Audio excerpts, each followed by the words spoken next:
Major interpretations, there are 4. And this has nothing to do with premillennialism or pre-tribulation or any of that. We'll talk about those when we get into Revelation itself. The reason I do this kind of up front is because these can also apply to other apocalyptic works that we're going to look at. Number 1, the prophecies and events described are concerned only with events in John's day. They have no bearing on modern times or on the future.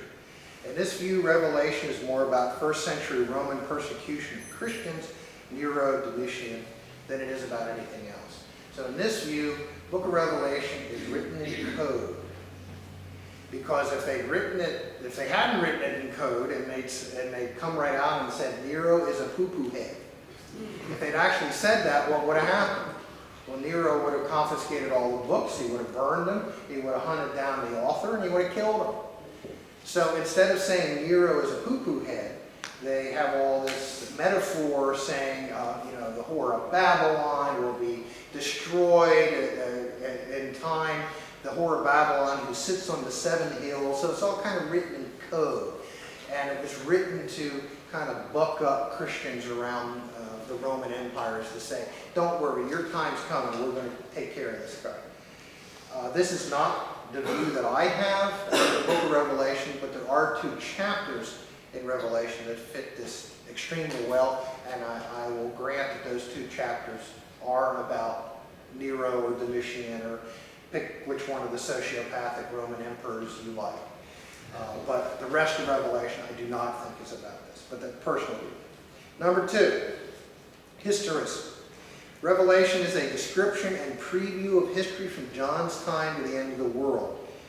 So if you take this view, that means that in Revelation you should be able to point out world events that have already occurred. So when you hear people say, oh yeah, Hitler's rise is discussed in the book of Revelation, or the atom bomb, discovery of the atom bomb and the testing of it, that's mentioned in Revelation.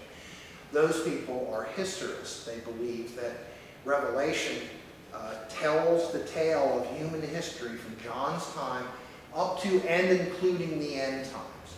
And a lot of evangelicals have this viewpoint. Not all of them, but a lot of evangelicals have this viewpoint. But do note that they too believe that the book of Revelation, the end of it, talks about things that have not yet occurred.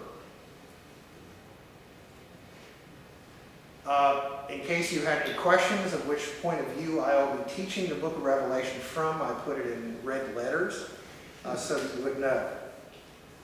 The third view, the futurist view, is that Revelation is a description of events that will occur in the end times, or at the end of the world. Thus, none of the events after chapter 3 have yet occurred.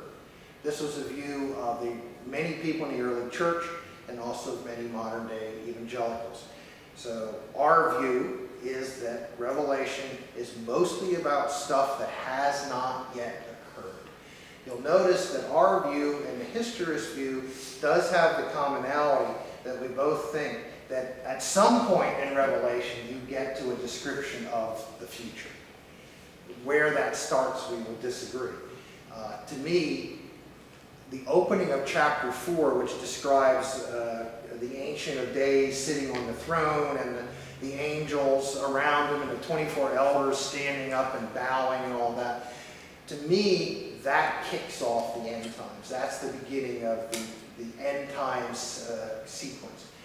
A historist wouldn't view it that way, but we all kind of agree, when you get to chapter 19 and 20 and 21 and 22, both of those interpretations would agree that that is about the future. And then the fourth, this is known as the wussy interpretation. No, it's actually metaphorical interpretation. Revelation is a metaphor for the ultimate triumph of good over evil. Thus, one shouldn't expect to find actual events, past, present, or future, in the book of Revelation. It's just metaphor. It's a nice story to tell people that keep your chin up, the good guys are going to win in the end.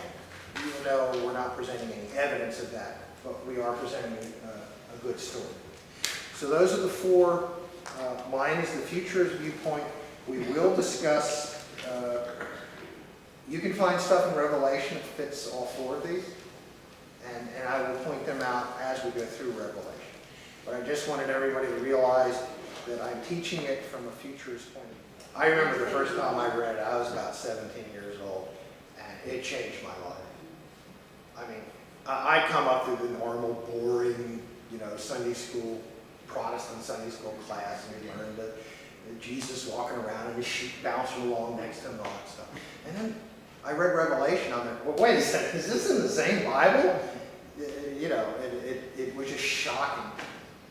But over time, I thought, this is what it's really all about. This is the end game. This ties the circle, because Genesis, the first two chapters of Genesis start out with man is walking with God in the Garden of Eden, and they're chatting with each other. And man sins and gets cast out of the garden, and that link with God is broken. And then the Bible goes on, and eventually Christ comes to try to repair that link. But even with Christ repairing the link, God still isn't walking with human beings here anymore. It gives us a chance to be saved, to be reconciled with God, but we have not been returned to the Garden of Eden. Revelation, the last book of the Bible, you go full circle. You're back to man walking with God and living with God. Because what are the last two chapters of the book of Revelation about? The new heaven, the new earth, the new Jerusalem. And it tells us that we don't need a temple. Why don't we need a temple anymore? Because God's with us. God's living with us. So it's key, the book of Revelation. Apocalyptic literature. So we're going to talk about a whole bunch of books in the next 3 weeks that are apocalyptic literature, or have apocalyptic literature in them. And let's talk about what that means. Now remember, apocalyptic is a Greek word meaning to uncover or to reveal. But that's the denotation. Now we're going to talk about the connotation. Apocalyptic literature. Use of vivid imagery and symbolism. Sometimes it's so vivid that you can't understand it. It's often focused on eschatological or end times issues. There's often a reference to a final reckoning between good and evil, with the people of God being rewarded and the followers of Satan being punished. There's usually some sort of connection between the end times and the Messiah figure.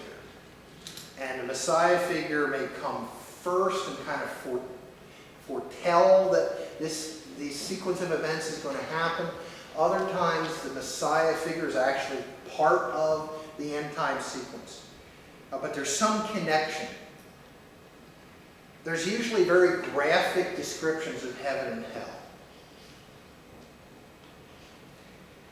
hell. You sometimes see descriptions of a new heaven and a new Jerusalem. That is not just in Revelation. Isaiah, for example. Descriptions of Satan, or Belial in the Dead Sea Scrolls and his supporters.